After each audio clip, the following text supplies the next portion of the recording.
You find yourself standing on the marble balcony of the royal palace in Alexandria, where the salty tang of the Mediterranean Sea mingles with the heady fragrance of lotus from the marshes downstream of the Nile. The sunset descends, dyeing the soaring towers and stone-paved halls of the most brilliant city in the ancient world, a deep red, located about 20 miles northwest of the ancient river mouth. In the distance, the great Pharos lighthouse begins to cast its silver beam, guiding expedition ships returning from the distant lands of Greece and Rome. The sound of waves rhythmically lapping against the stone walls creates a gentle, wordless melody, washing away the clamor of a long day at the bustling harbors. You take a deep breath, feeling the cool breeze blowing through your hair, carrying the breath of a 1,000-year dynasty, transforming in the gentle darkness. Welcome to Mind Manor, where we come together to find quiet moments of peace amidst the swift current of time. Tonight, I invite you to accompany me on an immersive journey titled Cleopatra Biography for Sleep, to relive the life of the most powerful and wise queen in ancient Egyptian history. Before we begin drifting into the brilliant memories of the past, please take a moment to hit the like and subscribe buttons if you enjoy this space. Don't forget to leave a comment about the time and location from which you are listening to these words, so that kindred spirits may find one another in the vast night, and so I may know where your night begins. Now, let every worry of reality fade away, with the sound of wind chimes swaying in the palace corridors. You clearly feel the stillness enveloping the space around you, from the magnificent hanging gardens filled with the scent of jasmine to the dim corridors of the great library. Your feet touch the cool stone floor, a sense of relaxation spreading from your heels to every cell, bringing you into a state of complete release. Alexandria is not just a capital, it is a dream in marble, where knowledge and power intersect under the protection of the gods. You hear the whisper of the wind through the papyrus scrolls, telling of legends long past and destinies about to be written. The darkness gradually becomes thick and soft like velvet, cradling your mind as you prepare to enter an extraordinary life. Your bedroom has now transformed into a royal chamber with thin silk curtains swaying in the sea breeze. The scent of incense from bronze censers releases a thin, gentle, and enchanting veil of smoke, allowing your soul to drift further into the realm of memory. You are no longer a distant observer. You are the very breath of this kingdom, the one who will steer the ship of destiny through the rapids of history. Let the brilliant light of Alexandria fade in your mind, making way for the resonant sounds of the past to begin. Our journey begins on a pristine morning in this city, where a legend has just officially been born.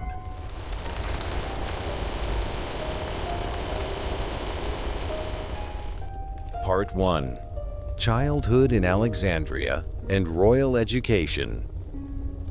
You open your eyes in a room filled with the silver light of early morning in Alexandria, where the first rays of sun from the Mediterranean seep through the intricately carved cedar wood shutters.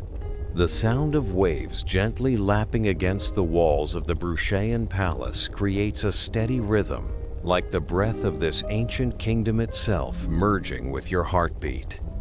You are not just a young girl growing up in luxury. You are Cleopatra VII Thea Philopator, bearing a proud name that means the glory of her father. In your veins, the Greek Macedonian blood flows strongly, a legacy of the great warriors who followed Alexander the Great to conquer the world. You feel the weight of history as your small feet touch the cool marble floor. A sense of awakening, and a reminder of the royal status you were born to hold. The Ptolemaic dynasty, of which you are a member, has ruled this land of the Nile for nearly 3 centuries, not through assimilation, but by maintaining the absolute purity of the lineage through complex intra-family marriages. The palace where you live is not just a fortress of power, but a labyrinth of sensations and knowledge. As you walk along the vast corridors, the scent of jasmine and frankincense from bronze censers diffuses through the air, mingling with the saltiness of the sea breeze blowing in from the distant harbor. Alexandria, through your eyes, is a multicultural metropolis.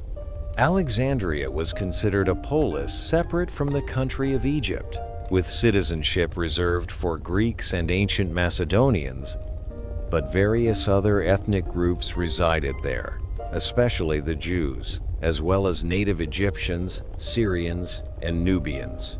You listen to the chaotic sounds of life outside, the cries of merchants, the clatter of horse-drawn carriages on the stone-paved streets, and even the whispers of political conspiracies sprouting behind luxurious silk curtains.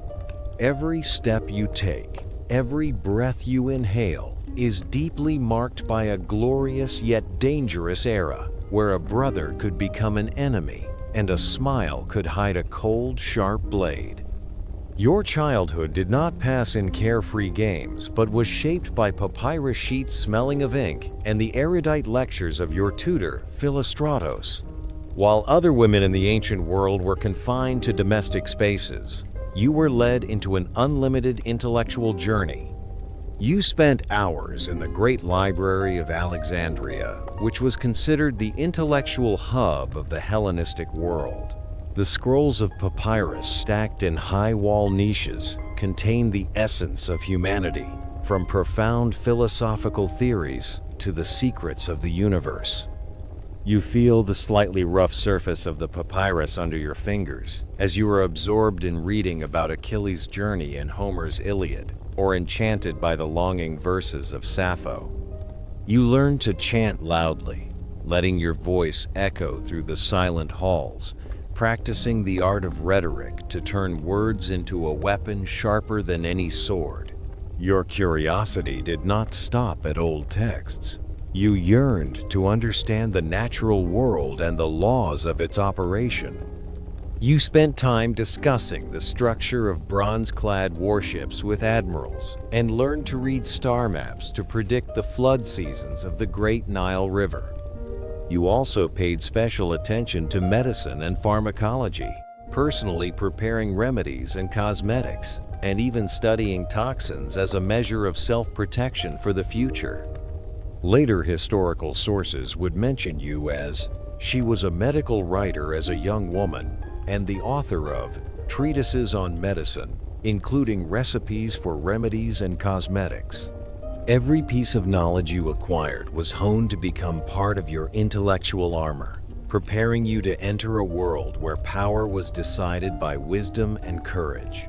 In your mind, a revolutionary idea sprouted. You decided to learn the language of the native Egyptian people. This was an act that broke the arrogant tradition of the dynasty. For nearly 300 years, your ancestors had only communicated in Greek and looked down upon the language of those they ruled.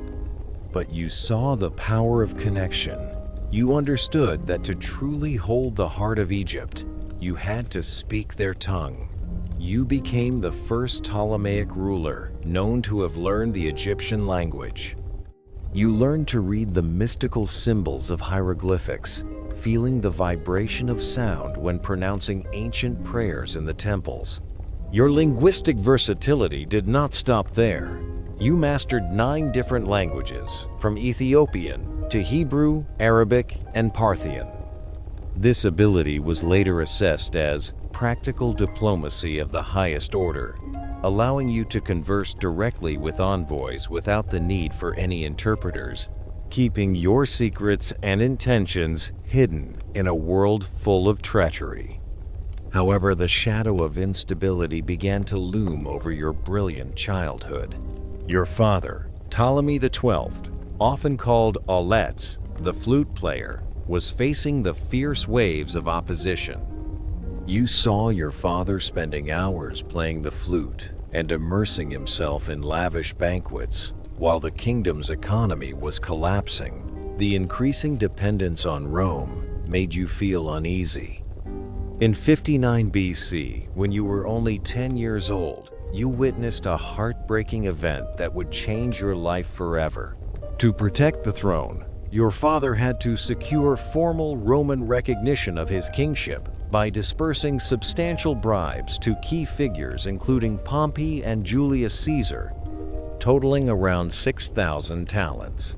This enormous sum, equivalent to the country's entire revenue for a year, pushed Egypt into exhaustion. You felt the heat of public resentment as taxes were raised to pay debts to Roman bankers.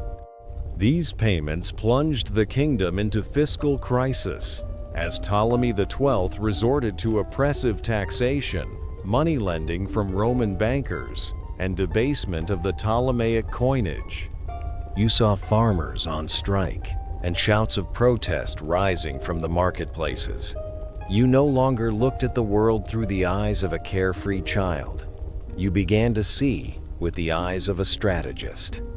You realized that the title friend and ally of the Roman people, which your father received, was a gilded trap, a bond that meant Egypt was no longer a truly independent nation. Even as a young girl, you frequently escaped the supervision of your tutors to mingle in the bustling markets of Alexandria. You wore the simple clothes of commoners, feeling the taste of road dust, the smell of freshly baked bread, and the sweat of laborers.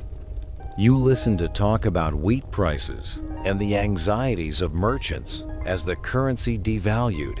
These experiences forged in you a realistic vision and a deep empathy for the country you would rule. You understood that a strong kingdom relied not just on gold and silver, but on the heart of the people and the ability to control the food supply. You saw your father's weakness as a costly lesson, a reminder that submission leads to collapse. These early political lessons were not written on papyrus, but were engraved by the real-world upheavals of the era. You stand on the palace terrace, looking toward the great Pharos lighthouse shining in the night. That light guides ships from across the Mediterranean, but it is also a target for those who long to seize Egypt's wealth. You feel the cold wind from the sea blowing through your hair, carrying the taste of change. Your silent preparation over the past 10 years has forged a sharp mind and a resilient will. You are not just a princess waiting for destiny. You are preparing to master that destiny. The Mediterranean world is shifting, and you know you must become the pilot in the coming storm. The memories of Alexandria, the Great Library, and the lectures of Philostratos will be the only baggage you carry when the political whirlwind begins to sweep away the last bit of peace. As darkness envelops the brilliant city, the whispers in the palace become more urgent and frightening. The hurried footsteps of soldiers and the heavy breathing of attendants signal that the time for tranquility has ended. You feel your heart pounding in your chest as you see your father hurriedly packing his most valuable items. The opposition of the people of Alexandria has reached its peak, and the throne of the Ptolemaic dynasty is shaking violently under the pressure of the uprising. You know you can stay here no longer, and a new chapter, full of turbulence and challenges, is opening right before your eyes. You put on a dark cloak, your hands touching the marble walls of the palace as a silent farewell. You move quietly through the dark corridors, stepping down to the harbor where a small ship awaits in the darkness of the night. Your feet feel the slight vibration of the wooden deck as you board the ship.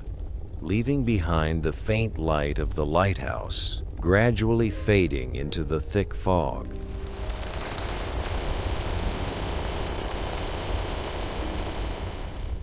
Part 2. In Exile in Rome and the Return. The ship carrying you glides through the night, moving away from the brilliant light of the Pharos lighthouse, leaving behind an Alexandria sinking into the smoke and fire of riots. You feel the coldness of the sea seeping through your silk cloak, a sense of solitude and uncertainty that an 11-year-old princess has never had to face. You sit beside your father, Ptolemy XII, a man who now looks older and more tired than ever under the weight of debts and betrayal. You find yourself drifting amidst the waves of the Mediterranean, heading west, where the Roman Empire is extending its octopus tentacles to every corner of the ancient world. You are no longer the future queen in a safe palace, but an exile, carrying wounded pride and costly lessons about the fragility of royal power. I truly appreciate that you are still accompanying me on this journey, amidst the stillness of the night, wherever you may be. Perhaps you are feeling the gentle rocking of the boat in your mind, just as Cleopatra felt when she began this fateful journey. Your presence makes this story more vivid, and I hope that the warmth from these narrations helps you feel relaxed, casting away all worries to step with me onto the stone-paved streets of ancient Rome. We are turning the pages of history together, not to memorize them, but to feel the pulse of a great heart during its most challenging hours. When the ship docks at the port of Puteoli, you sense an atmosphere entirely different from sunny and windy Egypt. The smell of sea salt mingles with the pungent stench of mixed crowds, the shouts of slave porters, and the breathlessness of an empire at the height of its power. Rome appears before your eyes, not with the refined, graceful beauty of Greek architecture, but with the raw, majestic blocks of marble and the suffocating bustle of the political machine. You accompany your father to the estate of Pompey the Great on the Alban Hills, on the outskirts of Rome. Here, amidst the towering cypress trees and meticulously trimmed gardens, you began to observe the workings of the Republic at close range. You see your father, a pharaoh of Egypt, having to grovel before Roman generals, making promises of gold and interests in exchange for an army to help him reclaim his throne. Every morning, you walk the paths of the estate, listening to the whispers of Roman politicians and realizing that power here is not granted by the gods, but bought with money and deceit. You witness a chilling ruthlessness when your father, to protect his goals, did not hesitate to hire assassins to murder the delegation of 100 ambassadors from Alexandria who came to denounce him. The smell of blood and treachery seems to haunt every corner of Rome, and you learn that the truth is often obscured by massive bribes. Your linguistic versatility begins to take effect as you listen to dialogues in Latin and Greek, realizing that the flowery words at the Senate are often just a cover for plots to seize Egypt's resources.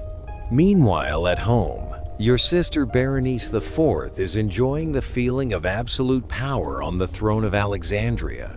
You imagine her, a strong but lonely woman, trying to govern a kingdom torn apart by debts. You know of her ordering the strangling of her first husband only days after the wedding due to contempt, and then marrying a priest from Pontus to seek support against Rome. The contrast between Berenice's reckless independence and your father's subservience creates a powerful conflict in your thinking. You realize that both paths are full of danger. One defies Rome with arrogance, the other begs Rome with humiliation. You stand between those two extremes, silently forging your own path, where wisdom and diplomacy will be the scales that keep Egypt from being crushed. As time passes in Rome and later Ephesus, you not only grow physically, but also become more mature in your thoughts. You find yourself frequently pausing before soulless statues of gods, feeling the coldness of stone and the silence of temples, reflecting on the price of the crown. In 55 BC, when you turned 14, an opportunity came when the Roman army, under the command of Aulus Gabinius, decided to march into Egypt to restore your father. You mount a horse, accompanying the expeditionary force across the sun-scorched sands of Judea. The smell of road dust and the rhythmic clashing of iron armor create a symphony of war. It was during those arduous days of marching that you met a young man with fiery eyes and an absolute air of confidence, Mark Antony. You feel the gaze of that young cavalry commander linger on your face amidst the smoke of the battle at Pelusium. He is not only a brave warrior who prevented your father from massacring the residents, but also a man carrying a rare gallantry when he organized a funeral for Berenice's husband. The moment your eyes met, a seed of destiny was sown, a portent for an alliance that would shake the entire Mediterranean world decades later. You see Antony not just as a Roman officer, but as a symbol of masculine strength and freedom, something you, in the constraints of the royal family, have always yearned for. This encounter was not just a coincidence. It was the starting point for one of humanity's greatest historical and political love stories. As the Roman army enters Alexandria, you feel the earth tremble under the horses' hooves. Your father's victory does not bring peace, but the beginning of a bloody purge. You witness the cruelty as Berenice is beheaded by her own father's order. The heavy smell of blood in the normally elegant palace space makes you shudder. You learn the harshest lesson. In the power games of the Ptolemies, family affection is a luxury, and survival requires a heart of steel. Your father's return is not a glorious restoration, but a disguised Roman occupation, with 2,000 Gabiniani mercenaries walking arrogantly through the city, turning Egypt into a torn-apart debtor. You find yourself frequently standing beside your father during audiences with Roman creditors, especially the exploitative financial official Gaius Rabirius Postumus. You feel the resentment of the Alexandrian people through the hostile glares directed at the palace. You understand that a ruler cannot survive if they let their people starve to feed foreigners. She learned that successful diplomacy with Rome required offering concrete benefits while projecting confidence and independence. You silently take notes, observing how Rabirius plundered resources and how he had to flee when the people's endurance reached its limit. These lessons are more precious than any papyrus scroll in the library, for they are written in the sweat, tears, and blood of your own subjects. In the final years of your father's life, you find yourself gradually taking on more responsibilities. You join him in overseeing the construction of the Edfu Temple and the Hathor Temple at Dendera, where the rhythmic sound of stone chiseling creates eternal works. You feel a sacred connection with the ancient gods of Egypt, finding solace in mystical rituals.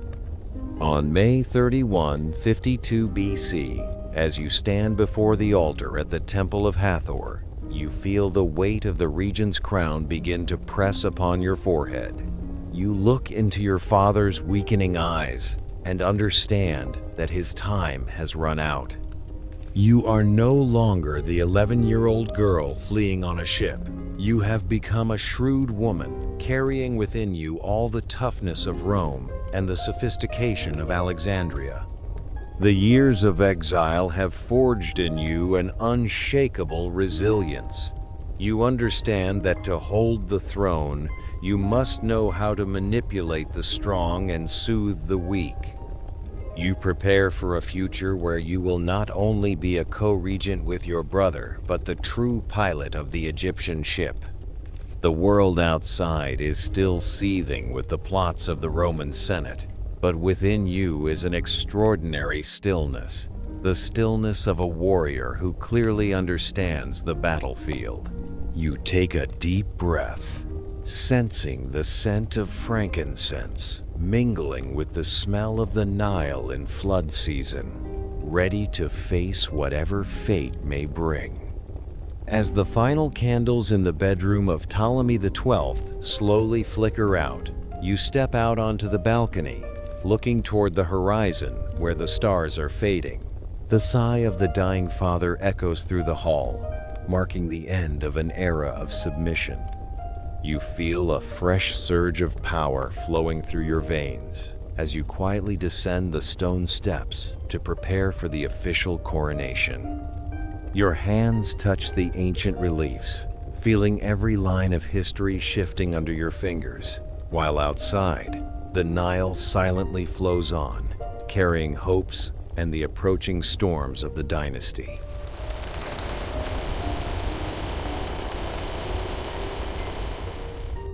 Part 3. Ascending the Throne and Facing Crisis. The chill from the marble walls of your father's bedroom seems to still haunt your fingertips, even as you stand amidst the brilliantly lit hall of the Alexandria Palace.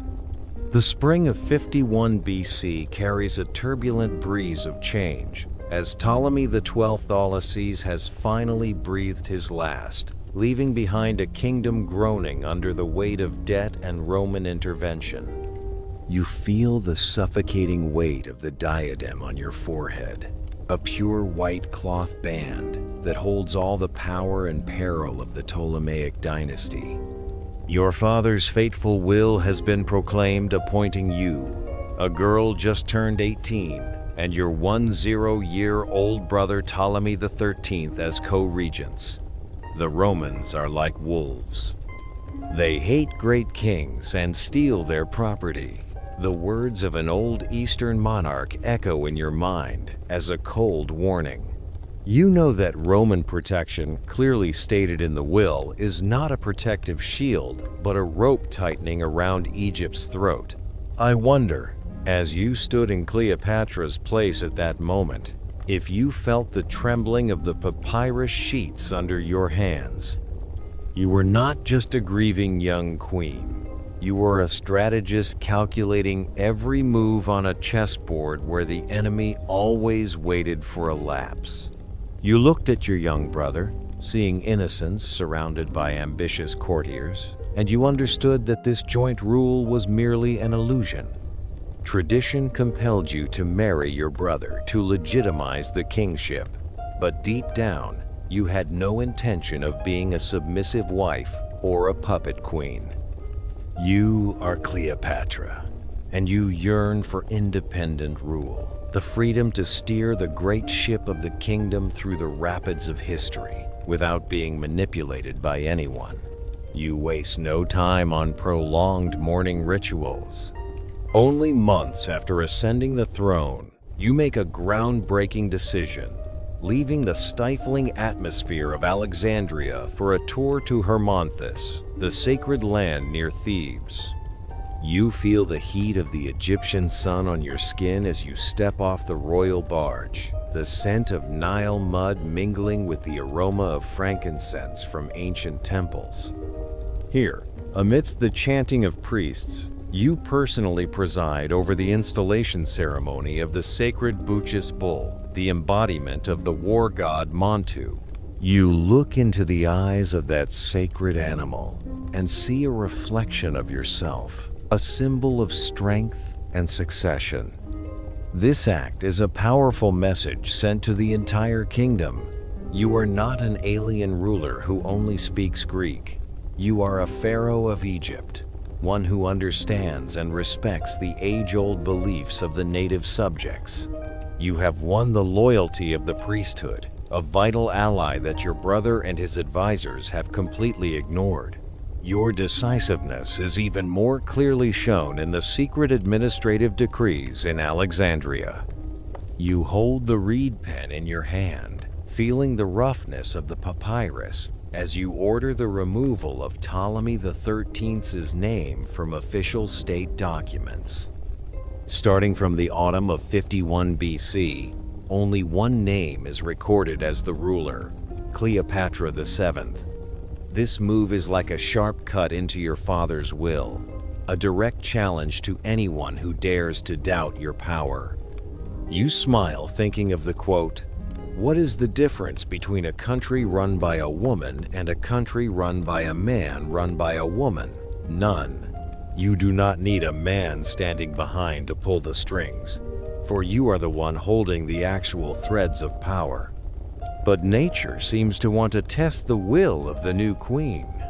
You stand on the palace balcony, looking down at the Nile and feeling a surge of anxiety. The great river, the lifeblood of the entire kingdom, is now just a strip of cracked mud under the scorching sun.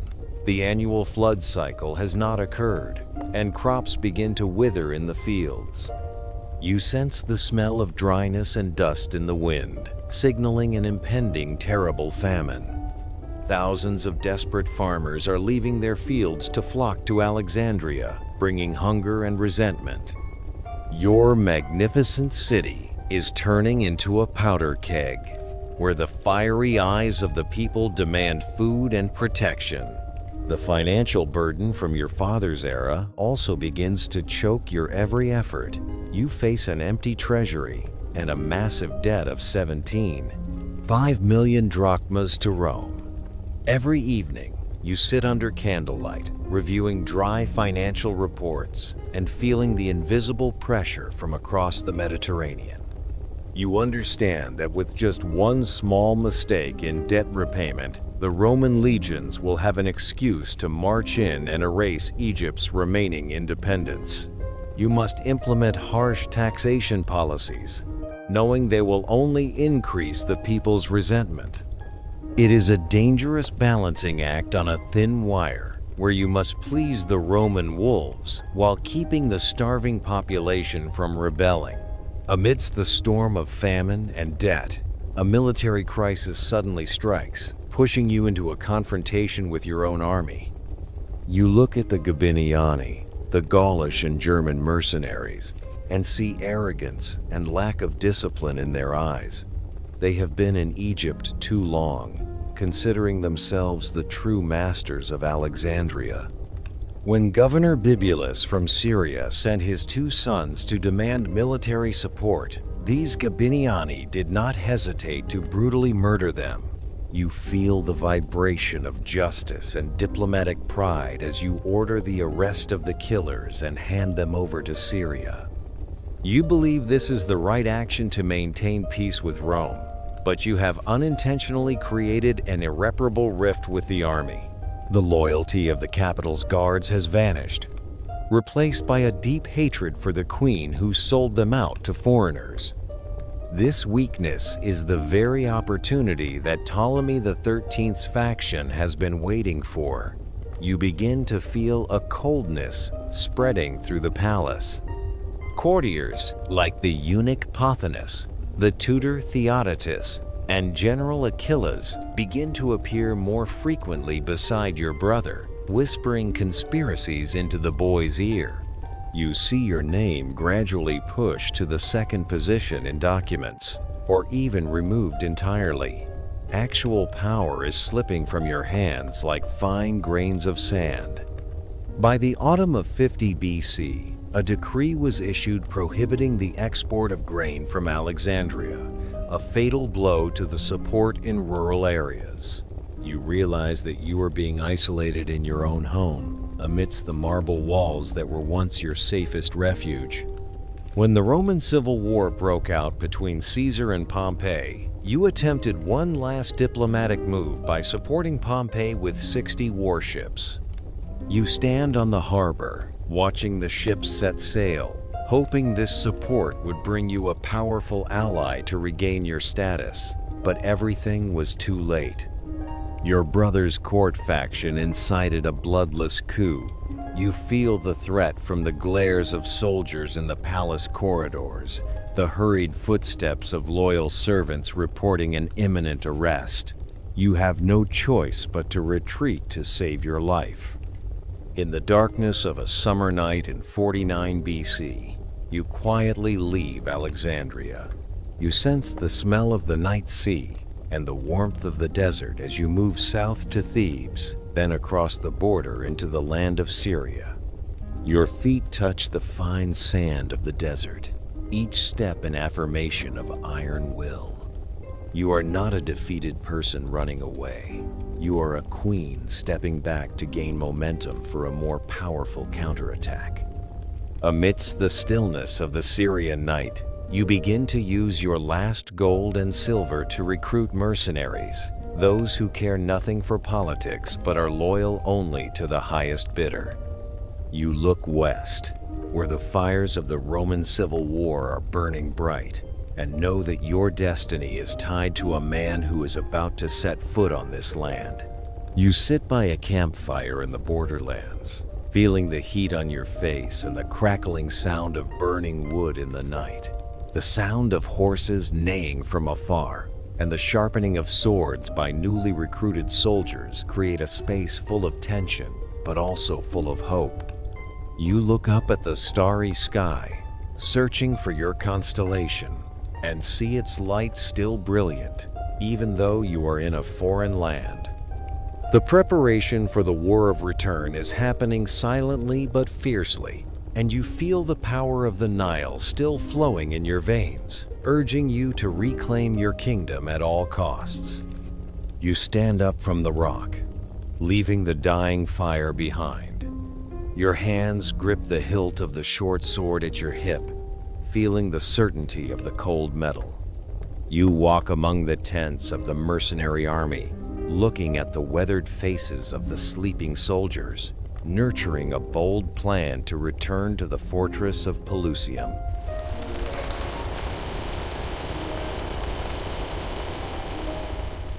Part 4. Alliance with Julius Caesar and regaining power. Your hand grips the sword hilt, feeling the chill of the metal through the leather, like a reminder of the fierce reality you face amidst the windy and sandy Syrian borderlands. You walk among the tents of the mercenary army, the clatter of iron armor and the pungent smell of cooking smoke filling the quiet space of the night. Your eyes turn toward the west, where the distant horizon reveals the silhouette of Egypt, the kingdom you were stripped of but never abandoned in your mind. At this moment, the world outside is shifting violently. Pompey the Great has fallen under the blade of betrayal at Pelusium, and the Roman wolf Julius Caesar has set foot in Alexandria. You feel a fresh surge of energy, a cold calculation rising in your veins. This is not just a time to mourn an old ally, but the only opportunity for you to reverse this fateful game. I really want to know where you are listening from tonight, whether you are feeling the stillness of the night just as Cleopatra experienced before making the boldest move of her life. Your presence here, in this journey, is a testament to the connection between souls yearning to return to eternal values. Let me take you further, away from the worries of current life, to step onto a small boat, secretly gliding across the Mediterranean waves toward the brilliantly lit capital of Alexandria. We are together witnessing the moment a young woman, through extraordinary intelligence and courage, turned despair into an immortal legend. You find yourself huddled inside a rough linen sleeping bag, surrounded by thick darkness and the light scent of cedarwood lingering on the fabric fibers. Your heart beats strongly, rapid yet steady, each breath carrying the suspense of an all-encompassing gamble. You feel the weight of your body as your loyal servant Apollodorus carries you on his shoulder, taking each cautious step past the guard posts of your brother's army. The sound of soldiers' footsteps, the clashing of armor, and even the breath of enemies are only a thin layer of cloth away. This is the moment where life and death, kingship and exile, are only a hair's breadth apart. You have chosen to hide yourself only to shine most brilliantly right in the heart of the tiger's den. When the linen cloth is opened, the light from the torches in Caesar's room dazzles you for a moment. You stand up, brushing away the wrinkles in your attire, appearing before the most powerful man in the world, like a goddess stepping out of myth. You look into the eyes of Julius Caesar, a 5'2" man with the wrinkles of experience and power, and see in them utter astonishment. There is no fear, no pleading. You face him with the highest art of diplomacy and a sharp intellect honed through years of exile. You successfully succeeded in turning the judge into a defender. Your voice, rising warm and fluent in Greek, has begun to weave a new alliance where you are no longer a petitioner, but an irreplaceable strategic partner. The event of Ptolemy XIII becoming enraged, throwing his crown to the ground and inciting the mob to riot outside the palace, only serves to highlight your composure. You stand beside Caesar on the balcony, looking down at the screaming sea of people and understanding that the real war has only just begun. Caesar declared he came with a mission of friendship and peace, but you know well the smell of war is heavy in the Alexandrian air. The winter of 48 BC becomes colder as your brother's army besieges the palace, cutting off supplies and pumping seawater into the freshwater pipes. You feel the bitter saltiness of the seawater on your lips, a harsh trial forcing you and the Roman army to dig wells right in the middle of the marble-paved halls to sustain life. That night, when the fire erupted from the harbor under Caesar's orders to destroy the Egyptian fleet, you stood still, looking toward the great library of Alexandria. The burnt smell of papyrus mingled with the sea breeze, carrying the ashes of thousands of years of human knowledge vanishing into a void. You feel a heartbreaking pain seeing the scrolls recording astronomy, philosophy, and medicine, the things that nurtured your soul, being swallowed by the ruthless flames. It is an invaluable loss, a scar of history that even absolute power cannot compensate for. Amidst the flickering flames, you realize that power always comes with destruction, and to build a new kingdom, one must sometimes accept seeing old legacies turn to ash. The Alexandrian Civil War ended with the bloody Battle of the Nile in early 47 BC, when Caesar's reinforcements flooded in like a torrent. You receive news of the death of your brother, Ptolemy XIII, who drowned in the Nile under the weight of his golden armor while trying to flee.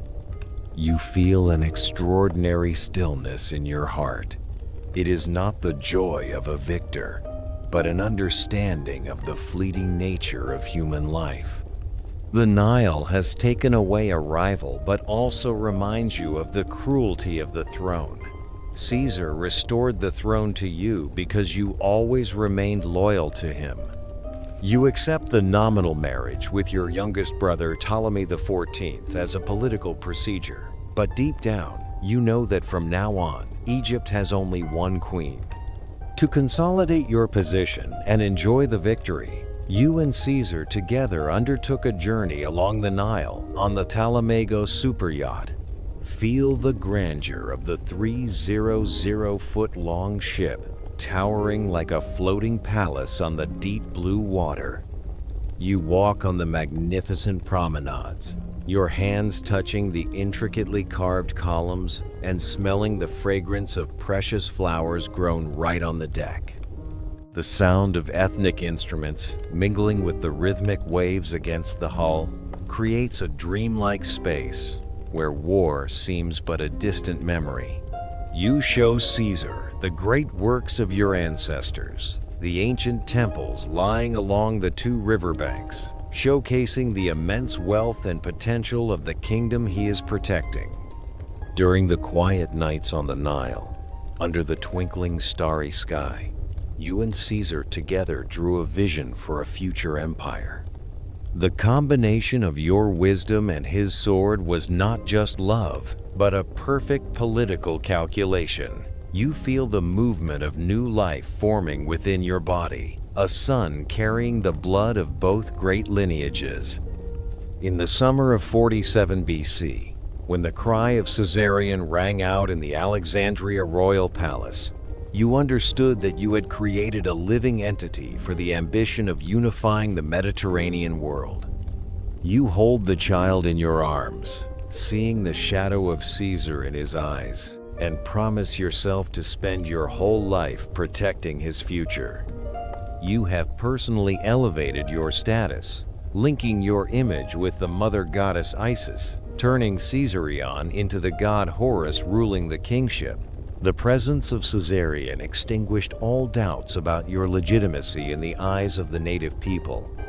You are no longer the queen, exiled in despair, but have become the holder of absolute power in the wealthiest nation in the world. You stand at the peak of glory, feeling the support of both the Roman army and the loyalty of the Egyptian priesthood. The past stormy years have forged you into a woman that nothing can shake, a strategist who knows how to use love as a weapon and power as a shield. The brilliant Egyptian sun shines upon your throne, signaling a new era opening, full of promise, but also containing unpredictable shadows from distant Rome.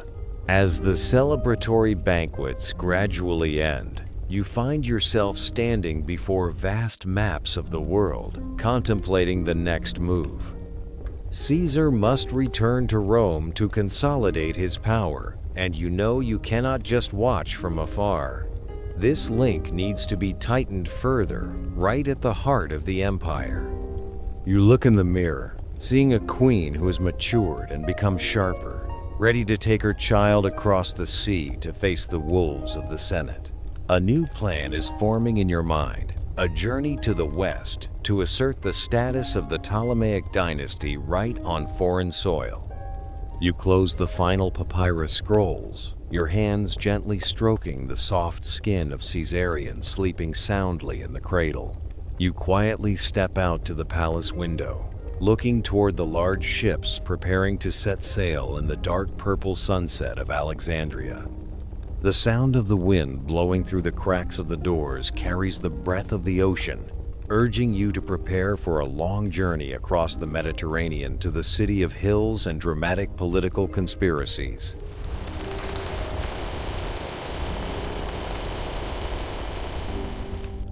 Part 5. Strengthening Rule Before the Assassination of Caesar. You feel the gentle vibration of the chariot as it rolls over the smooth paved stones of the Via Aurelia, leading the way into the heart of Rome. The scent of the Tiber River, heavy with silt and moss, mingles with the cool breeze of a late afternoon in 46 BC. You draw back the silk curtain of the carriage, looking out to see a world entirely different from the magnificent, pure splendor of Alexandria. Rome appears with rugged structures of brick and marble, majestic yet threatening, like a wild beast stretching out to occupy the entire space.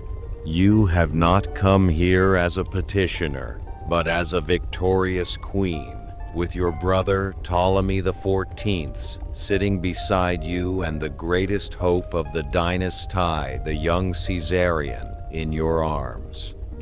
Julius Caesar has granted you an unprecedented favor by arranging for you to reside at the Horti Caesaris estate across the Tiber, a lush green paradise in the heart of the bustling city, where you can hear birdsong amidst the towering cypress trees, instead of the clamor of the crowds in the streets.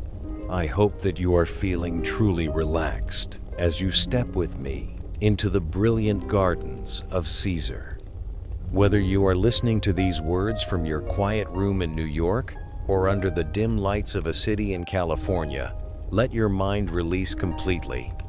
You are embodying the most powerful woman of the era, feeling the soft grass beneath your feet and the fragrance of Roman roses blooming in the gardens of Horti Caesaris. Your presence here, with me, is not just to explore history, but to find a quiet moment of peace amidst the upheavals of life. Let us take a deep breath together, feeling the safety and the protective embrace of the most powerful man in the world at that time, and prepare for the intellectual political moves to come. In Rome, you find yourself surrounded by a level of respect that few foreign monarchs ever obtain. Caesar used his absolute power as a dictator to officially grant you the noble title, friend and ally of the Roman people, Socius et amicus populi Romani. You feel a surge of pride standing before high-ranking officials, knowing that this title is a golden talisman protecting the Kingdom of Egypt from any invasion plots. You no longer have to worry about Roman legions landing in Alexandria. Now, they are the ones who will protect your throne.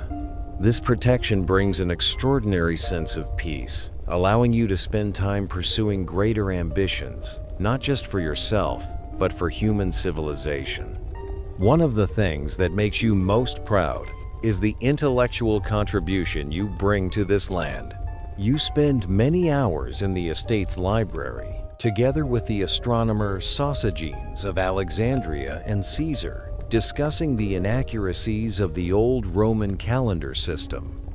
You feel the admiration in Caesar's eyes as you explain how the Egyptians tracked the flow of time through the stars. The result of those intellectual conversations was the birth of the Julian calendar, a great legacy that began implementation in 45 BC.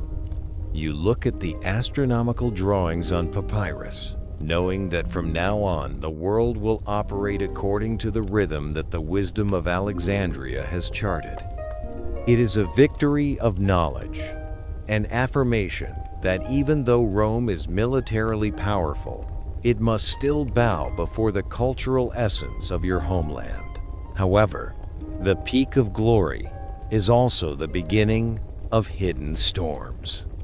On the day of the inauguration of the Temple of Venus Genetrix, you stand still before your own statue made of pure gold, placed by Caesar right next to the goddess Venus.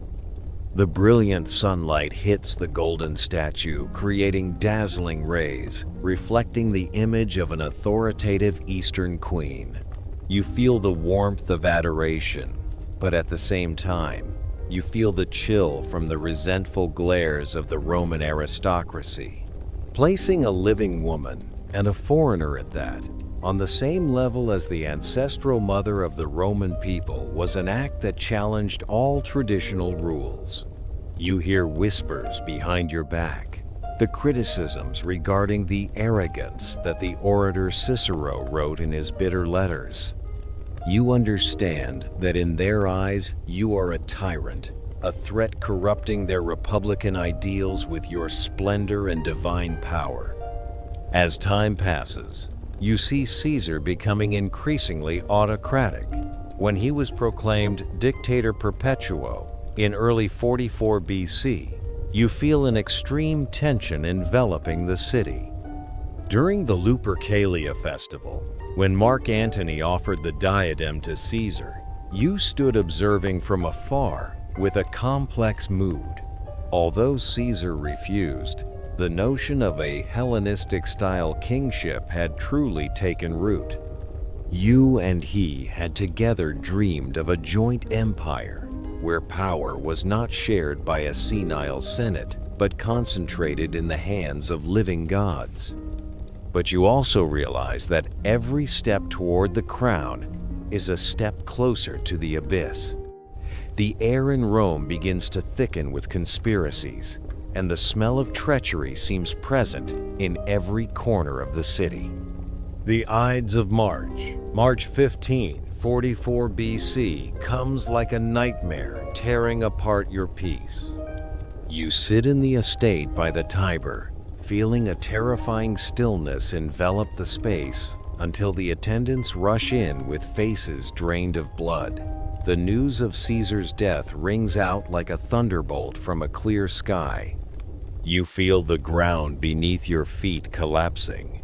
The protector, the lover, and the father of your son has fallen under 23 knife wounds from those he called friends. The smell of blood and death from the portico of Pompey seems to fly with the wind across the Tiber, invading your room. In just a moment, all the calculations, all the dreams of a unified empire have vanished into ash. You are no longer the honored guest of Rome, but have become a hunted target in a city sinking into chaos. Despite the pain and danger, you resiliently remain in Rome for another month. Night after night, you sit by Caesarion's cradle, listening to the footsteps of soldiers patrolling outside the walls, waiting in despair for the announcement of Caesar's will. You hope that his own flesh and blood would be recognized, that Caesarion would be the one to inherit that great legacy. But when the final will is read, your heart tightens with bitterness. Caesar made no mention of you or the child. He chose Octavian, a distant great-nephew, as his official heir. You realize that in Roman politics, love and blood are sometimes not as strong as legal bonds and posthumous calculations.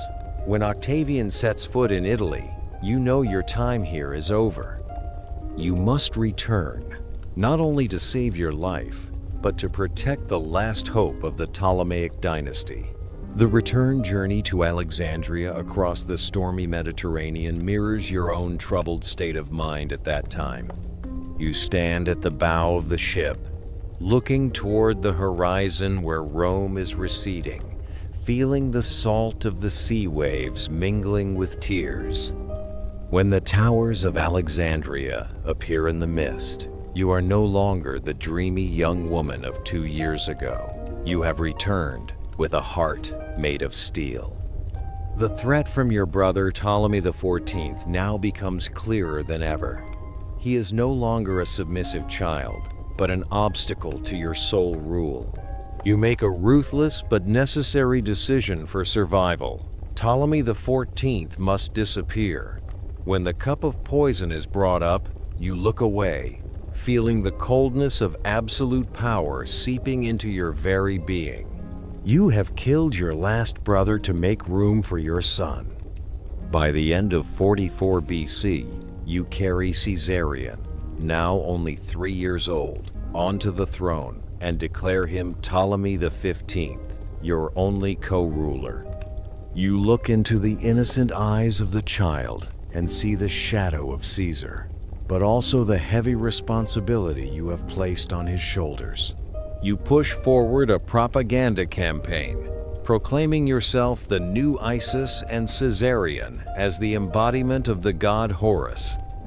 During religious ceremonies in Alexandria, the billowing incense and echoing prayers help you consolidate your divine status in the eyes of the people. You begin the construction of the Caesareum, a grand temple to honor Julius Caesar, not just as a late lover, but as a protective deity for your dynasty. You've succeeded in turning pain into strength, turning betrayal into a tool of governance. Though power has been absolutely consolidated in Egypt, you still frequently stand on the palace balcony looking toward the Eastern Sea, where the winds carry news of the Roman civil war about to break out between the Assassins faction and the Triumvirate. You know this peace is only temporary, and sooner or later you will have to choose a side once again. But for now, let yourself rest. The sound of waves lapping against the walls of Alexandria is rhythmic like a lullaby, washing away the horrific memories of the Ides of March. You take a deep breath, sensing the scent of the Nile in flood season. The prosperity and stability of this land are the safest refuge for you and your son. You quietly step inside, your hands touching the reliefs on the wall, depicting the protection of the gods. The candlelight in the room is soft, illuminating the face of the sleeping Caesarion. You sit down by the cradle, feeling the absolute stillness of the Alexandria night, a stillness you had to trade too much blood and tears to obtain. You close your eyes, letting the warmth of the palace and the peace of your homeland envelop your soul, preparing for a deep sleep after the stormy years in distant Rome. As the moonlight begins to shift across the marble columns, shining upon the papyrus maps spread across the table, you let out a faint sigh of contentment. The warships in the harbor have been ordered to rest, and the guards in the corridor have lowered their spears. You feel yourself drifting into a serene space, where conspiracies and power are no longer as important as the steady breathing of your young child. You let yourself sink deeper into the soft swan-down mattress, feeling the gentle darkness cradling you, promising a new dawn where you will again be the sole goddess, ruling this great land of the Nile.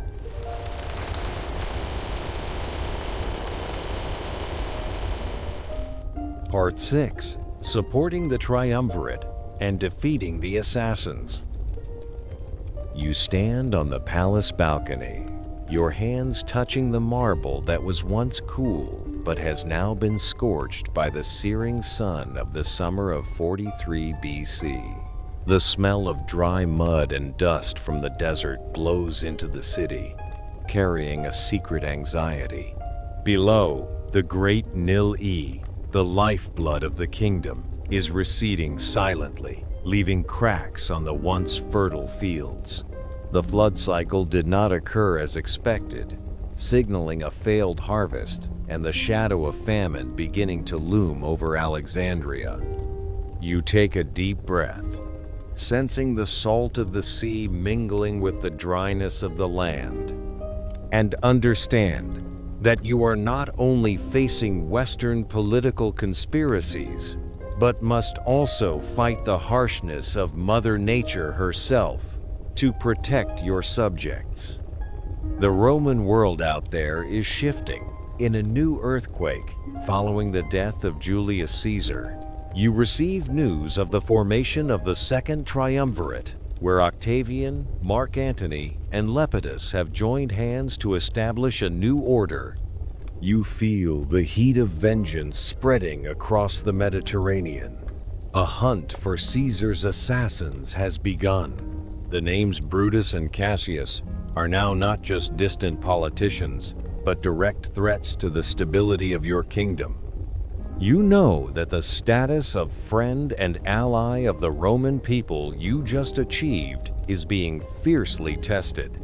In the darkness of the palace, you silently observe the ships from the west docking, carrying messages filled with the scent of gunpowder and ambition. The harshness of the weather did not stop there. A year later, the disaster repeated, turning Egypt into a land of despair. Agricultural output dropped severely, and hungry crowds began to flock to the capital, turning Alexandria into a powder keg of resentment. The situation worsened when the plague entered, bringing fever and silent death through every street. You see the black boils on the bodies of the sick and feel the overwhelming helplessness. But as a pharaoh, you chose to face the truth with a heart filled with compassion. You ordered the royal granaries to be flung open, distributing free grain to the poor and abolishing taxes throughout the kingdom. You walk among the suffering people, your hands touching their tattered clothes, and find strength in their very endurance. Amidst the kingdom's struggle with natural disasters, letters from Roman factions arrived continuously, forcing you into a diplomatic game of wits. Cassius, one of the leaders of the assassins, made arrogant demands for military aid. You feel the ruthlessness and greed in every stroke of his writing. If you refuse, Egypt could be invaded. If you agree, you will betray the spirit of Caesar. You chose a clever path, sending a letter of refusal, because famine and plague were exhausting the kingdom. Despite the apprehension in your heart, you tell yourself that you were not at all afraid of Cassius. You used the country's weakness as a shield to delay the intervention of the rebels, waiting for a more opportune time. While delaying Cassius, you acted secretly to support the Triumvirate. You decided to send 4 old Roman legions to Syria to help Dolabella, a loyal supporter of Caesar. You stand watching the soldiers board the ships, carrying hope for just vengeance. But fate did not smile upon you. Those 4 legions were ambushed and captured by Cassius in Palestine. The news of this defeat was like a bucket of cold water poured on your pride. You did not stop, continuing to equip another fleet to provide reinforcements. But great storms held the ships back in the harbor. In July 43 BC, Dolabella's death by suicide made you realize that this war was more brutal than you imagined, and betrayal could come from anywhere. The most bitter betrayal took place right on the island of Cyprus, where Serapion, the governor you trusted, decided to defect to Cassius's side. He took all of Egypt's ships and garrison forces to hand over to the enemy. You feel a cold chill run down your spine upon receiving this news. Cyprus was a strategic stronghold, and the loss of the fleet there left Alexandria exposed to Cassius's threat. You find yourself caught between 2 fires, with an empty treasury and a corrupted army. During white nights in the palace, you sit before the maps, feeling the loneliness of power as those around you begin to abandon the swaying ship. Cassius, in anger over your clandestine support for his rivals, planned to invade Egypt. You imagine the Roman legions pouring through Pelusium, trampling over your drying fields. But just then, a miracle happened. Octavian and Mark Antony led their troops across the Adriatic Sea to face the rebels. Cassius was forced to abandon his intention to attack you and return to Greece to join forces with Brutus. You breathe a sigh of relief, feeling the warmth of salvation from the protectors of Caesar's legacy. You know this is your final chance to affirm your loyalty and regain your position on the power chessboard. You decided to personally lead a powerful fleet to Greece to support the Triumvirate. You step onto the magnificent flagship, your hands gripping the helm, feeling the vibration of the engines and the sound of waves crashing strongly against the hull. You want the whole world to see that Cleopatra does not just sit in the palace, but that she is a true warrior. However, the Mediterranean did not show you mercy. A horrific storm struck, tearing sails and sinking many warships. Amidst the roaring thunder and towering waves, you feel small before the power of nature. You fell seriously ill, your body collapsing from exhaustion and disappointment. With what remained of the fleet, you were forced to retreat to Alexandria, carrying the bitterness of being unable to directly participate in the fateful battle at Philippi. 10 months later, in the autumn of 42 BC, the Battle of Philippi took place in the thick dust of Macedonia. You sit in the Alexandria palace, listening to news brought from afar. 2 massive armies with nearly 100,000 warriors clash to decide the fate of the world. You imagine Mark Anton Y, the general you met years ago, leading the cavalry, charging into the enemy formation with unmatched valor. And finally, news of victory arrived. Cassius had committed suicide with the very dagger that stabbed Caesar, and Brutus also ended his own life. The vengeance was complete.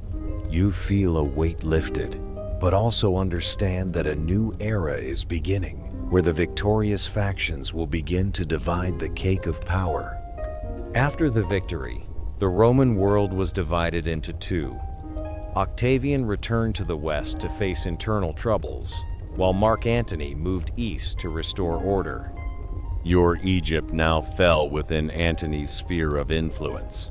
You stand before the mirror, looking back at a face marked by the traces of difficult years, and know that you will soon have to face this man. You prepare for an encounter that you know will completely change your life once again. Your efforts over the past 2 years, despite many setbacks, have helped Egypt survive the storm. You feel a fresh surge of power rising. The stillness of the Alexandria night seems to be re-energizing your final calculations. You quietly leave the office, walking toward the harbor where the ships are being repaired after the storm. The rhythmic sound of hammering and the pungent smell of new wood fill the quiet space. You look up at the starry sky, feeling the breath of the night sea cradling your soul. The ghosts of the past have been dispelled, and the road ahead is opening with brilliant lights from the east. You know you need to be more magnificent than ever for the upcoming meeting. A meeting not just to protect the throne, but to build an eternal empire.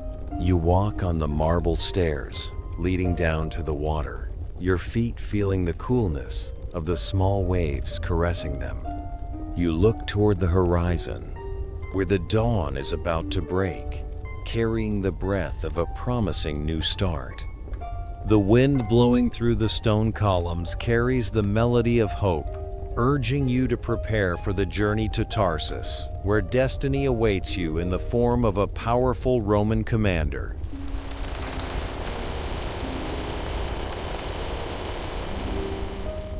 Part 7. Meeting Mark Antony at Tarsus to establish an alliance. You stand on the terrace of the Alexandria Palace, your eyes following the seagulls gliding toward the distant horizon, where the waves of the Mediterranean carry shocking news from the north. After the Battle of Philippi, the world's map of power has been redrawn with the blood of Caesar's assassins. You feel a new atmosphere, thick with calculation and ambition, spreading from Rome to this very land of the Nile. Mark Antony, the renowned general with magnetic charisma, is now the master of the wealthy East. You know that a new chapter in your life is about to begin, one where your intellect and charm must confront one of the most powerful men in history. The crown on your head seems heavier as you receive consecutive summons from Tarsus, requiring you to account for your loyalty during the recent civil war. I truly appreciate that you are still accompanying me on this deep, immersive journey amidst the stillness of the night. Are you feeling the suspense creeping into every breath, just as Cleopatra patiently waited for Antony's curiosity to transform into an irresistible longing? Your presence makes each word of my narration feel as though it has a soul, and I hope this gentle rhythm helps you cast away all the fatigue of reality to fully embody the queen preparing for the greatest performance of her life.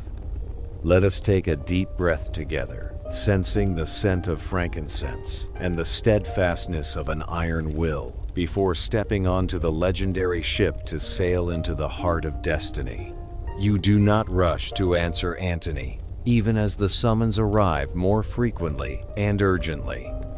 You understand that if you appear immediately, you are merely a fearful vassal begging for mercy.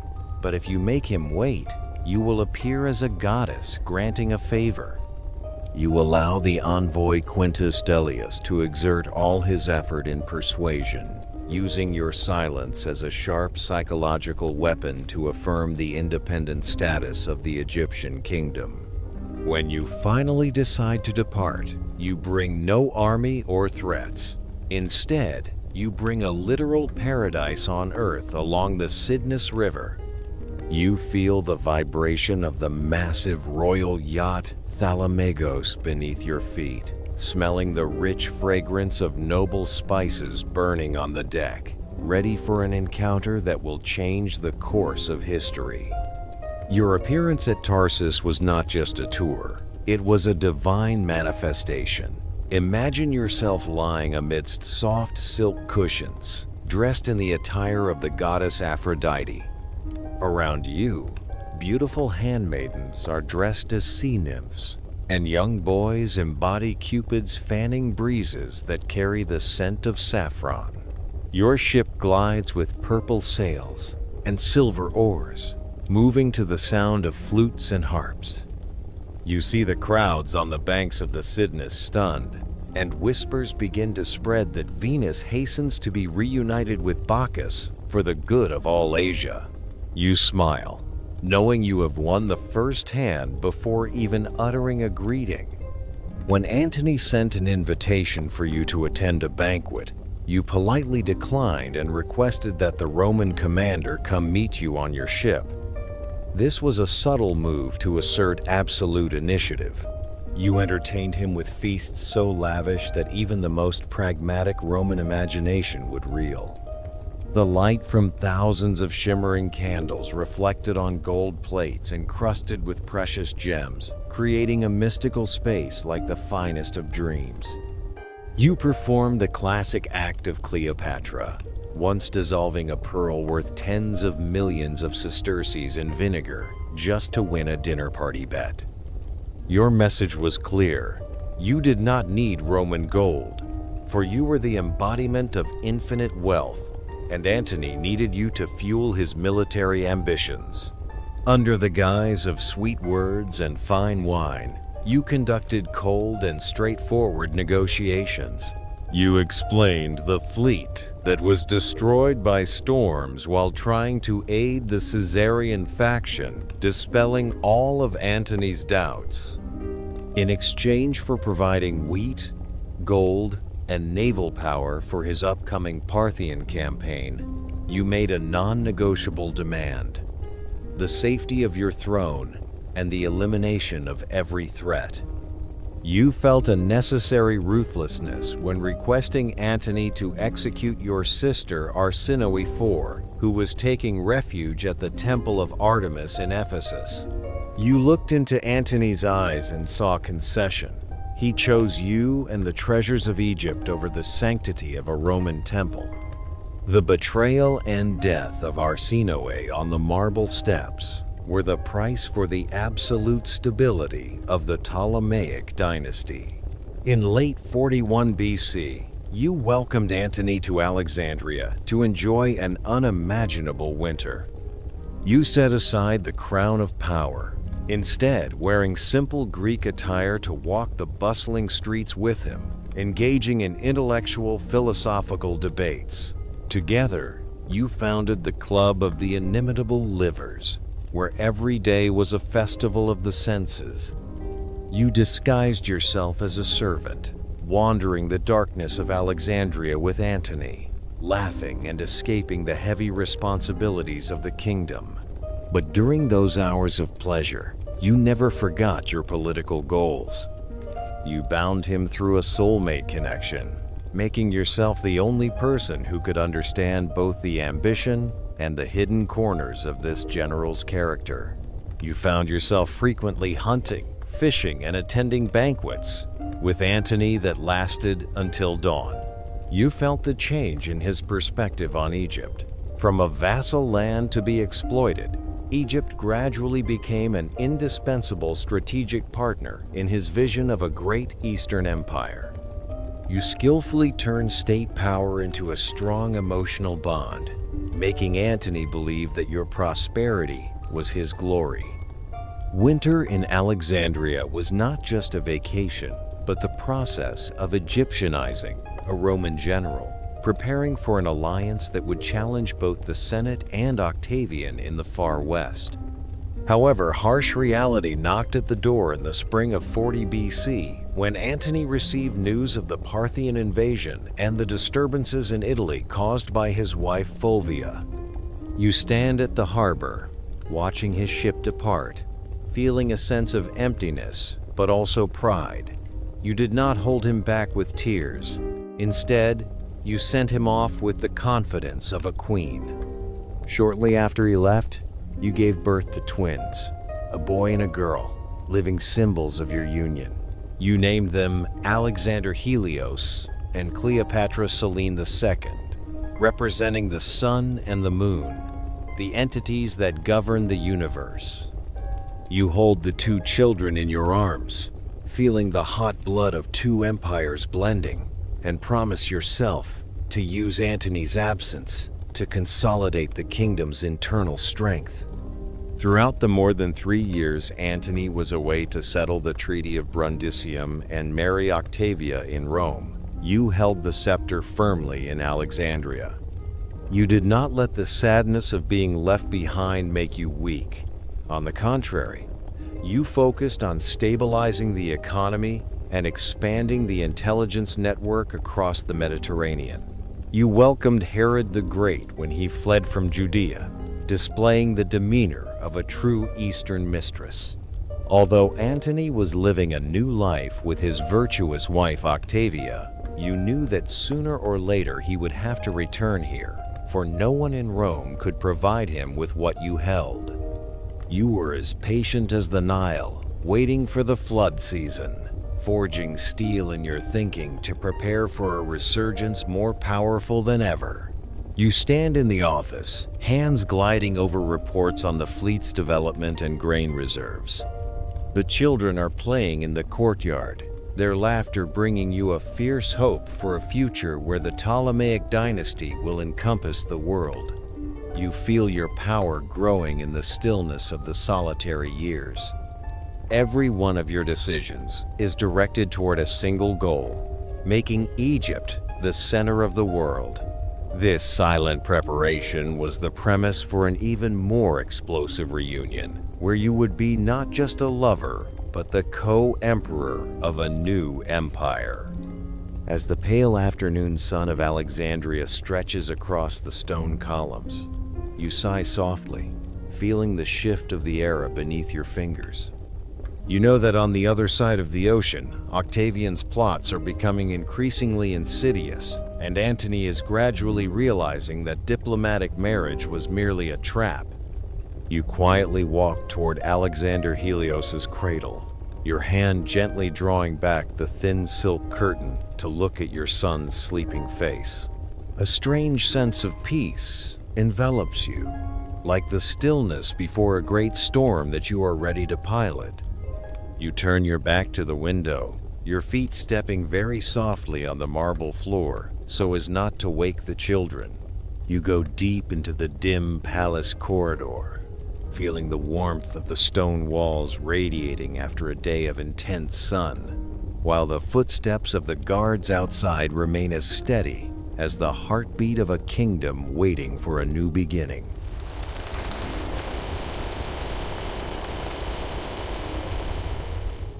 Part 8. Expanding the Kingdom and Strengthening Power. Your hands stroke the papyrus map spread across the cedar table, feeling the roughness of the lines marking the borders of a kingdom expanding under the golden sun of Antioch. The year 37 BC brings an atmosphere of excitement as the winds from the Mediterranean blow back, carrying the scent of Renaissance and boundless ambition.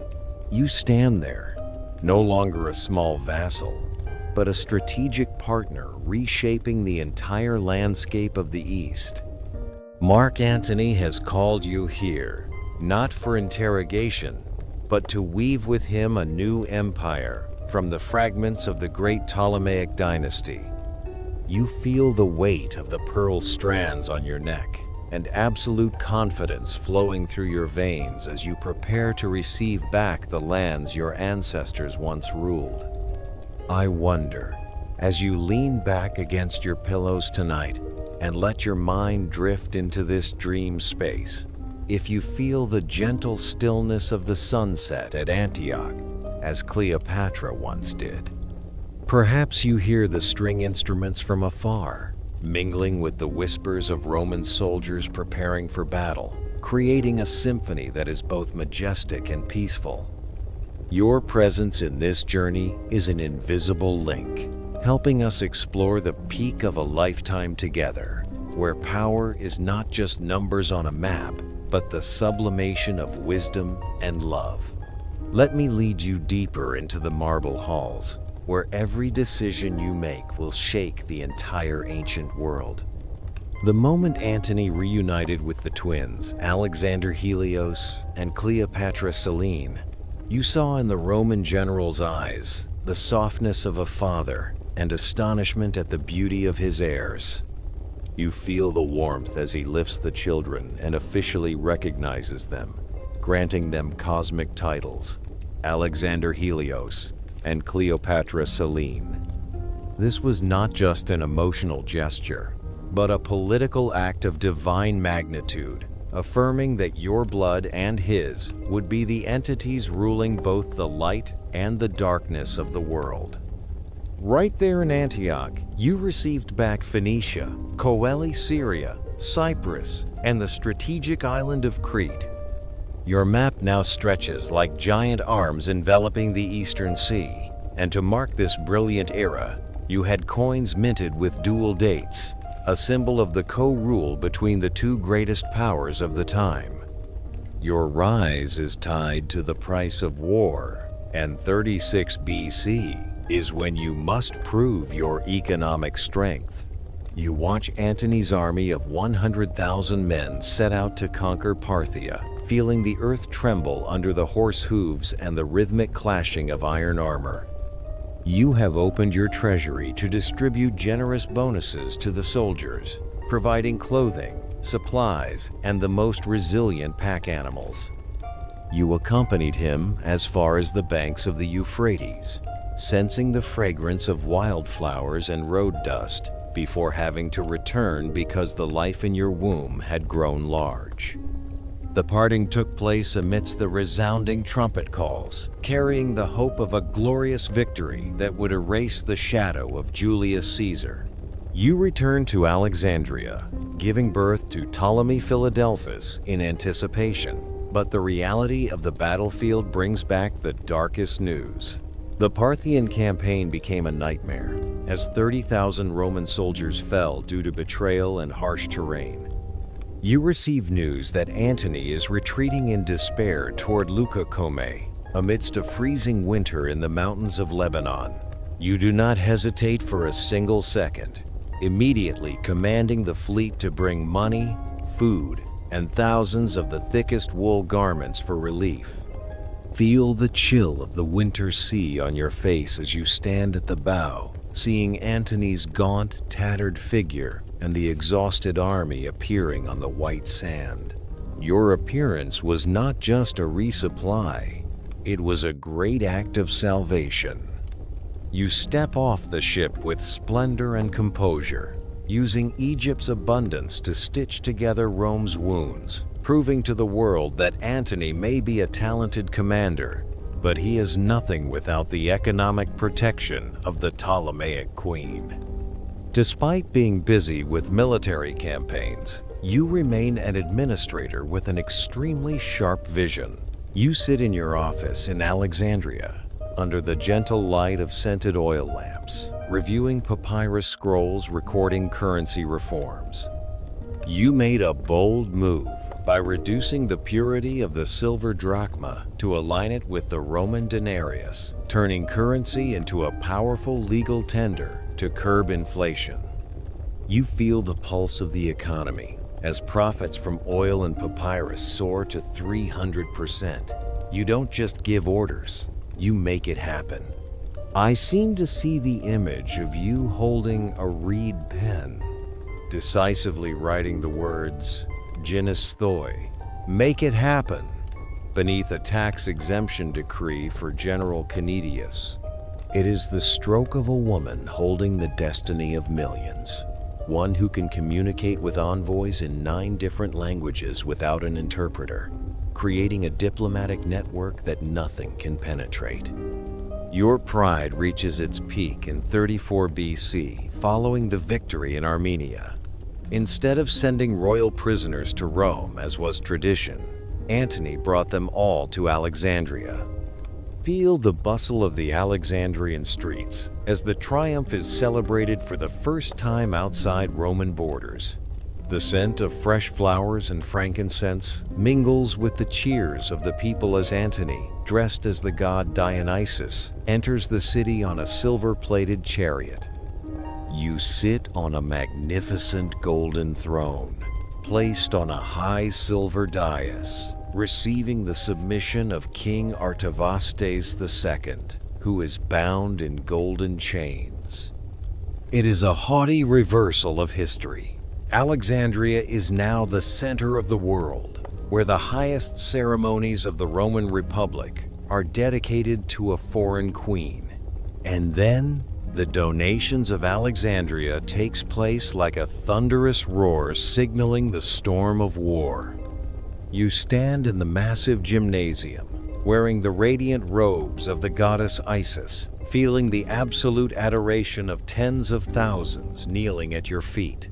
You are proclaimed Queen of Kings, and your son, Caesarion, is crowned King of Kings.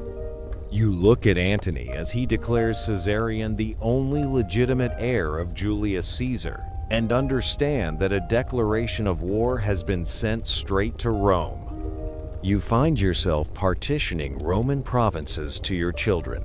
Alexander Helios receives Armenia and Media. Selene receives Cyrenaica, and the youngest, Philadelphus, receives Cilicia and Syria.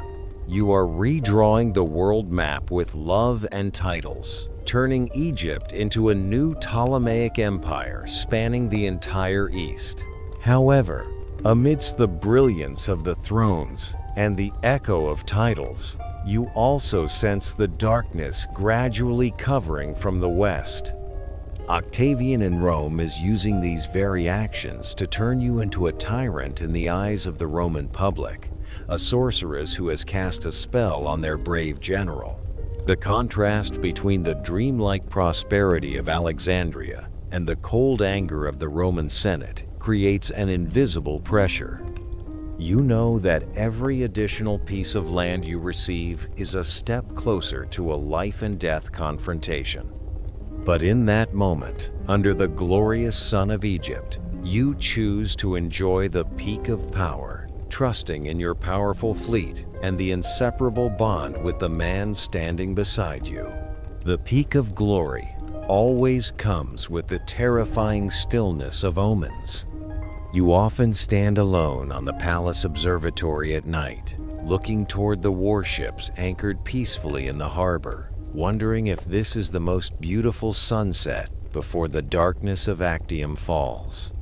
You feel the breath of the Nile still flowing steadily, carrying the silt of life but also hiding the secrets of decay.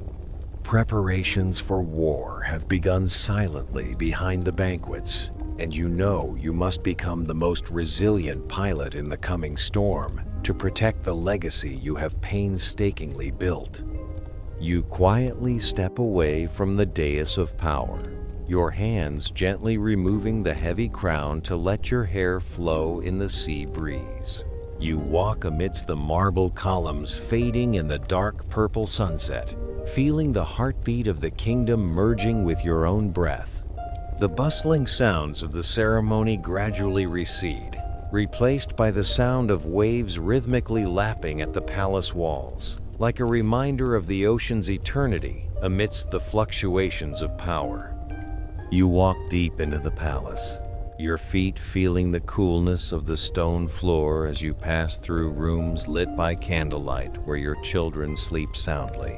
You stop before a large window overlooking the harbor, watching the lanterns on the warships swaying with the rhythm of the waves, nurturing a comprehensive defense plan for the kingdom before the winter winds carry Octavian's fleet toward the east.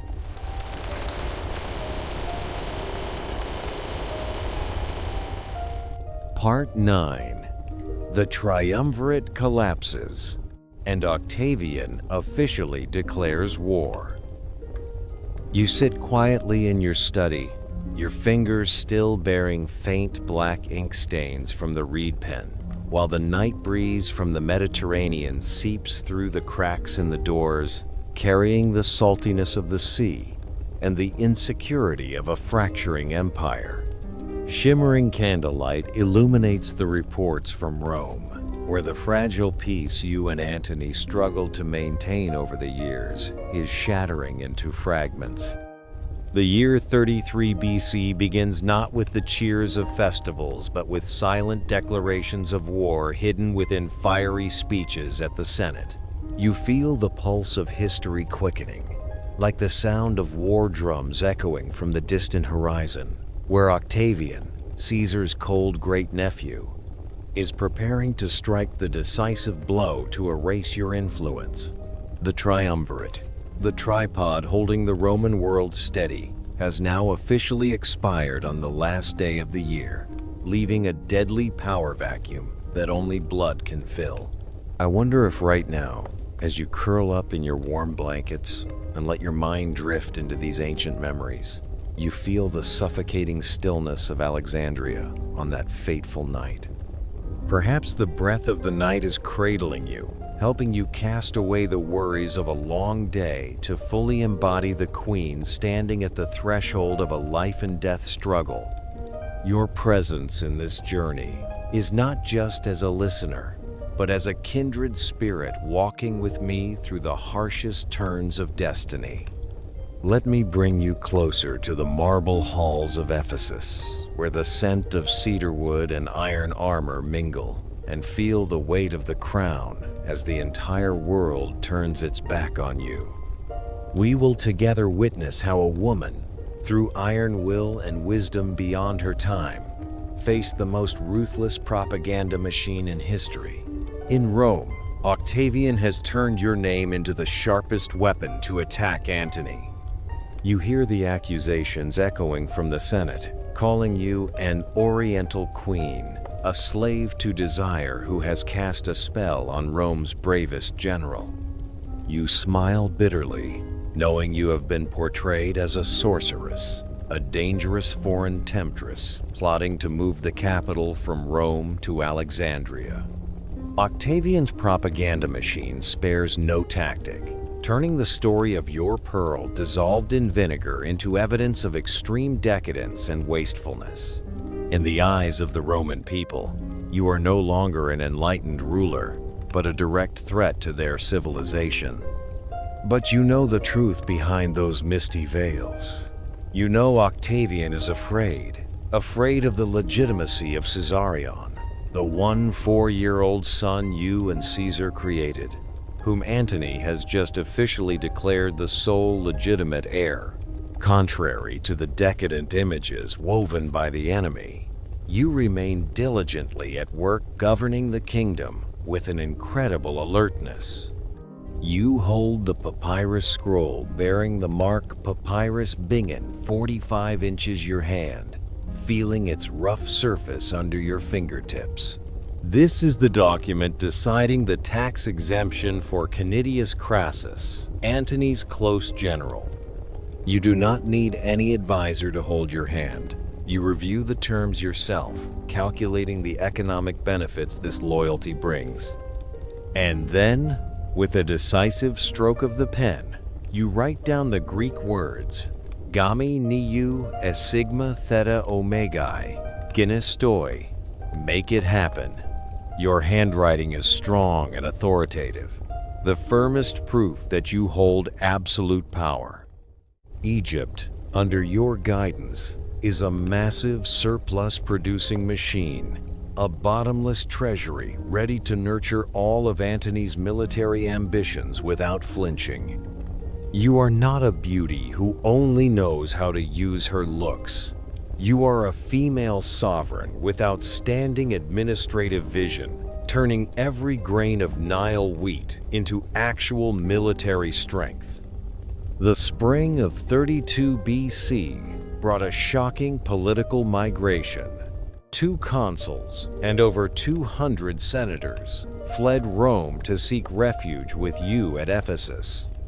You stand on the harbor, watching the ships from the west dock, carrying the political elite of Rome, trembling before Octavian's threat of force. Ephesus quickly became a massive headquarters, where the power of Egypt was displayed most magnificently. Out of the 800 warships anchored, 200 are yours, sturdy bronze-clad ships ready to tear through any enemy fleet. You finance all the costs for the army of 100,000 men, from weapons and uniforms to food. Although Roman generals like Ahenobarbus tried hard to persuade Antony to send you home for fear of public opinion, you stood firm. You knew that if you stepped back now, Egypt's border would be the first to fall.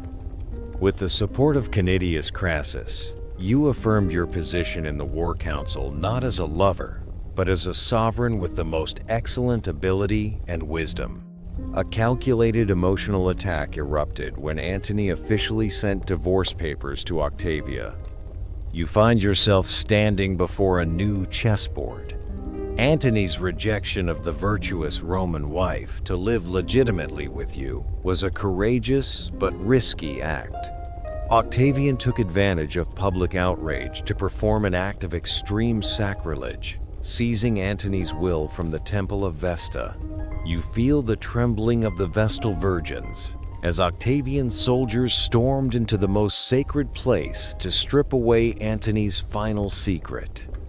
When the lines of the will were announced, all of Rome's faith collapsed.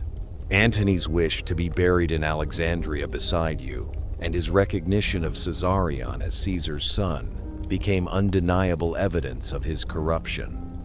Octavian skillfully transformed this conflict into a bellum justum, where he played the role of Rome's protector against invasion from a barbaric East led by you. The official declaration of war was issued in late 32 BC, but in an extremely wise manner. Octavian only targeted you directly, Queen Cleopatra. You feel the weight of the title, Enemy of the Roman People, pressing on your shoulders, but in your heart is an extraordinary stillness. This strategy of Octavian stripped away all diplomatic exits, pushing you and Antony into an unavoidable life-and-death war. You stand at the bow of a warship in Ephesus, looking toward the horizon where the enemy Hamdoi is gradually gathering, feeling the clash between two civilizations approaching. This is no longer a civil war between Roman generals, but a battle deciding the survival of the Ptolemaic dynasty and the future of the Mediterranean. You take a deep breath, sensing the smell of new wood and pitch used to seal the ships, ready for the decisive hours at Actium. During the nights of campaign preparation, you often stayed awake to review nautical charts, your eyes tired but your intellect still incredibly sharp. You hear the rhythmic hammering of the shipwrights, the clashing iron armor of the guards in the corridor, and Antony's sigh as he stands beside you looking out at the night sea. You know you are holding the destiny of not just Egypt, but of a great Eastern imperial dream. The silence of the night at Ephesus brought no peace, but a thorough preparation for the coming storm.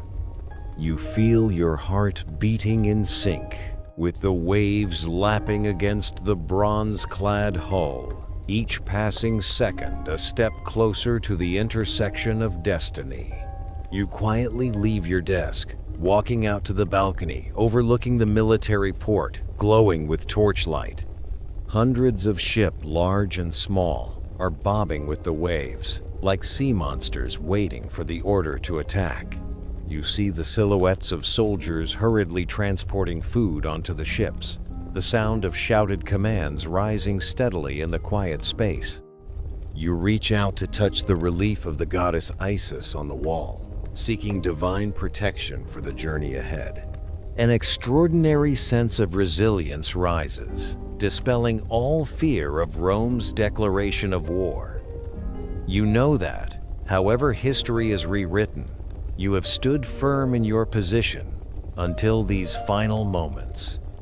As the stars begin to fade, Giving way to the gray dawn, you sigh softly, feeling the shift of time beneath your feet, walking on the stone floor. Your children are still sleeping soundly in the inner rooms, completely unaware that the world they live in is about to be torn apart by an unprecedented war.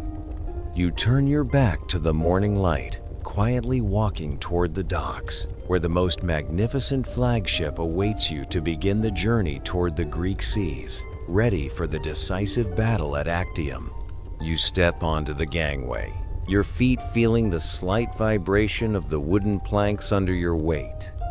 The saltiness of the sea mingles with the scent of frankincense from a small censer on the deck, creating an atmosphere both majestic and filled with compassion. You watch the purple sails gradually being raised, catching the first winds of the campaign season, and feel yourself drifting into a journey of no return, where every wave lapping against the hull carries the breath of an era about to fade, but filled with pride.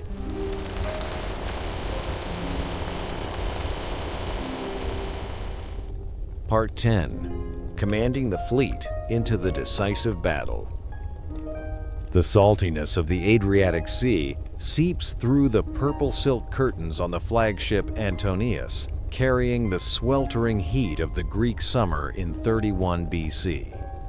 You stand at the bow, your hands touching the oak wood reinforced with thick copper plates, feeling the vibration of the waves rhythmically lapping against the hull. Your world at this moment is shrinking within the encirclement of Octavian's fleet, while whispers from behind signal a spreading instability within the ranks. You are deeply aware that all diplomatic paths have been broken since the Roman Senate officially declared war on you personally, turning you into a symbol of hatred in the eyes of the Roman people. They call you an Oriental Queen, but to the soldiers rowing below, you are still the goddess Isis in the flesh, the one holding the final breath of a 3,000-year-old dynasty. You hear the gasping breath of the rowing slaves rising from the lower deck, a rhythm of fatigue and exhaustion after months of being blockaded in the Gulf of Ambracia. The smell of disease, perhaps malaria, is haunting the Actium base, causing the strength of the Egypt-Rome alliance to decline day by day. You see the gaunt faces of the generals, feeling the hesitation in their hearts as Agrippa, Octavian's admiral, gradually tightens the supply blockade. Betrayal is no longer a distant concept. It is present in every secret letter, in every desertion of vassal kings. You know that every moment of hesitation is a knife stabbing into the kingdom's lifeblood. Therefore, amidst the fierce arguments of the Roman generals about whether to withdraw inland, you decisively chose the sea as the place to decide fate. You cannot let Octavian's fleet advance even one more mile toward the beloved harbor of Alexandria. September 2, 31 BC began with a gray sky and a sea as flat as a sheet of paper, a terrifying stillness before the storm of war struck. You stand on the flagship, observing the 60 Egyptian ships arrayed behind Antony's massive fleet. Your faction's heavy quinquiremes are like fortresses on the water, but as the skirmish breaks out, you notice a clear disadvantage. Agrippa's small, nimble Liburnian ships are like a pack of wolves harassing slow, old elephants. The sound of splintering wood, the screams of soldiers, and the pungent smell of burning oil create a scene of chaos. In that moment, as a gap suddenly appeared in the enemy formation and the wind began to shift south, you felt a powerful surge of intuition. A total victory is impossible, and staying would only mean the destruction of the treasure and the core force. You order the sails to be raised. The brilliant purple sails catch the wind, gliding proudly through the smoke and drifting debris. You do not look back, for your heart is turned toward the south, where your children are waiting. This act is not cowardice, but a painful tactical retreat to preserve the final hopes of the Ptolemaic dynasty. When you see Antony abandon everything to chase after you on a small boat, you feel an extraordinary heartbreak. You understand that the reputation of a renowned Roman general was forever lost in that moment, and now the two of you are left with only each other amidst the vast ocean, carrying the weight of a defeat that will change human history. The waves lapping against the hull carry the bitter taste of the end, guiding you back to Alexandria, where the dawn is no longer as radiant as before. Alexandria welcomes your return in a somber atmosphere, quite different from the bustle of previous triumphs. You see Antony sink deep into despair. He built himself a small house on the island of Pharos, naming it Timonion, to live a secluded life as one rejected by the whole world. But you, with the instinct of a pharaoh, do not allow yourself to collapse. You stand before the Suez Isthmus, feeling the heat of the desert on your face as you witness thousands of slaves struggling to drag ships from the Mediterranean to the Red Sea. You want to take the fleet to India, seeking a new horizon to rebuild your legacy. But the smoke from the ships burned by the Nabateans on Octavian's orders extinguished that last hope.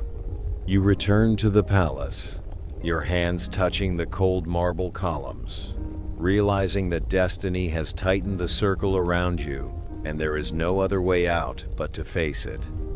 Amidst the darkness of collapse, you devote all your love and preparation to Caesarion.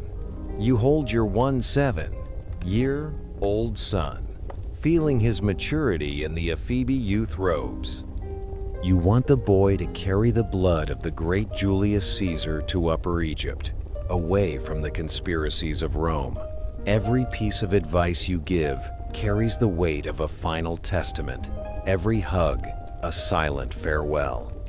You prepare a future for your son that you know you will not be able to witness, while simultaneously putting your remaining strength into reinforcing the royal tomb, where you have stored all the gold, silver, jewels, and even flammable incense. You prepare for yourself the most magnificent and proud ending, a fire that can consume everything if Octavian dares to step in to plunder.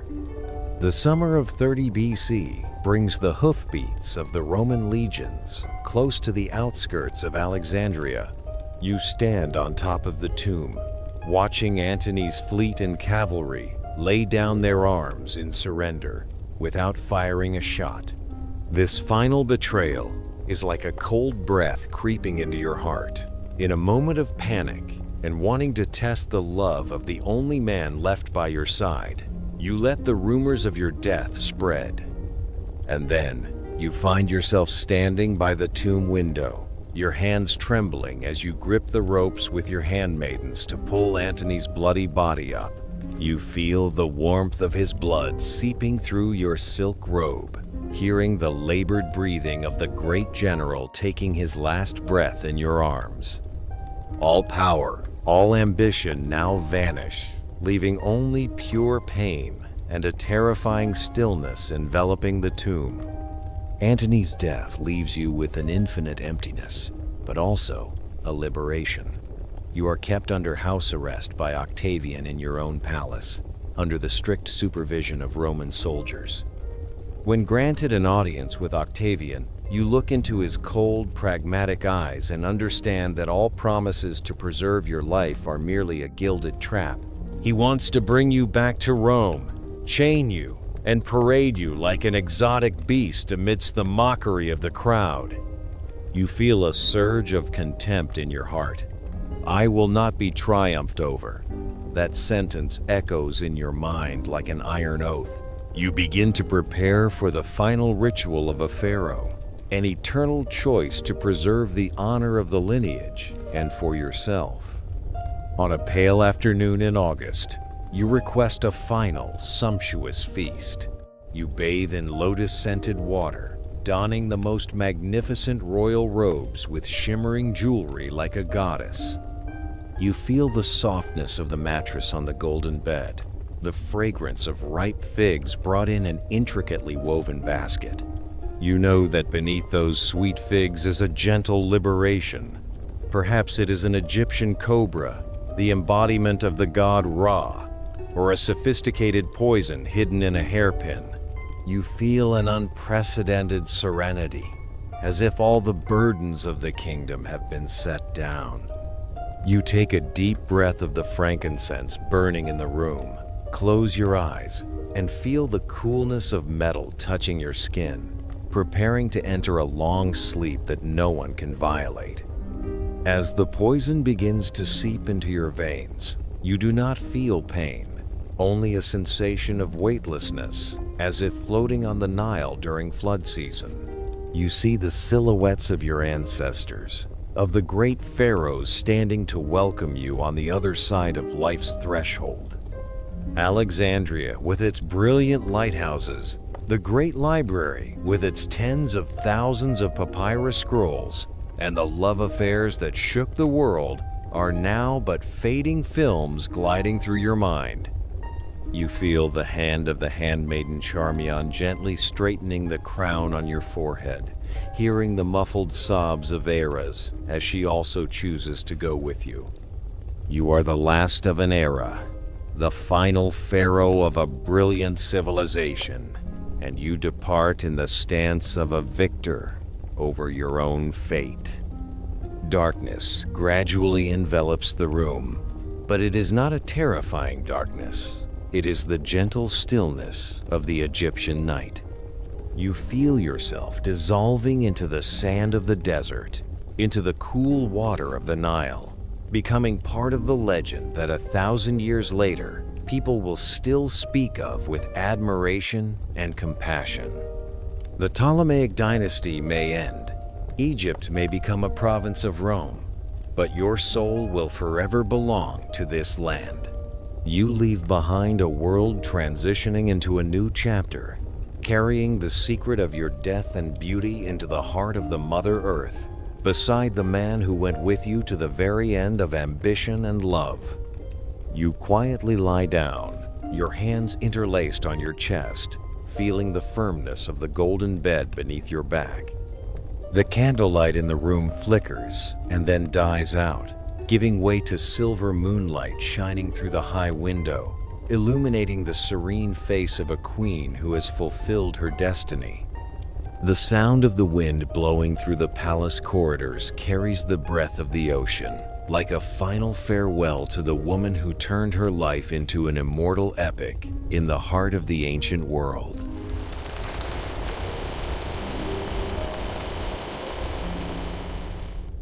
You lie there, feeling the absolute softness of the golden bed in the royal tomb, where time seems to have stopped to make way for eternity. Silver moonlight shines through a narrow stone crack, covering the room in a misty layer, softening the edges of the stormy life you have just passed through. The distant waves of Alexandria still lap rhythmically like a final lullaby for the queen who dedicated her whole heart to this land. Every conspiracy, every war, and even the burning ambitions are now just small ripples on the still lake of the soul. You find yourself floating on the legendary Nile, where white lotus petals are closing in the silent night. Cleopatra's silhouette is no longer tied to a crown or scepter, but dissolves into every grain of desert sand and every breeze blowing through the Great Pyramids. You feel an immense relief as you cast off the weight of power, letting your soul fly freely amidst Egypt's starry sky. The world outside may change, empires may rise and then fall, but the memory of a sharp and resilient soul will forever be a part of history's flow. You close your eyes, letting the gentle darkness envelop you. feeling absolute peace after a long journey full of glory and bitterness. The whispers of ancient gods seem to echo in your ears, welcoming you back to the stillness of the beginning. Sleep is coming to you naturally, like the Nile water flowing to the sea, carrying all the weariness and sorrows of a human life. You find yourself walking amidst the giant stone columns of Karnak Temple, where starlight sparkles on the reliefs telling of Goddess Isis's protection. Each of your breaths now slows down, deeper and steadier, merging with the heartbeat of the sleeping kingdom. No more worries about tomorrow, no more calculations for the future, only your pure presence amidst this vast and peaceful space.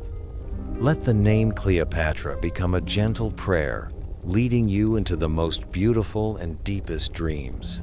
When the last candle in your mind flickers out, you are completely immersed in the realm of illusion, where legends and reality no longer have boundaries. Thank you for finishing this journey with me at Mind Manor, where historical stories become a soothing medicine for tired souls. I wish you a very good sleep, so that when you wake up, you will find within yourself the strength and wisdom of the greats who have passed. Let the Egyptian night shelter you, bringing you into the horizon of eternal peace. Good night with the most magnificent dreams. Sweet dreams.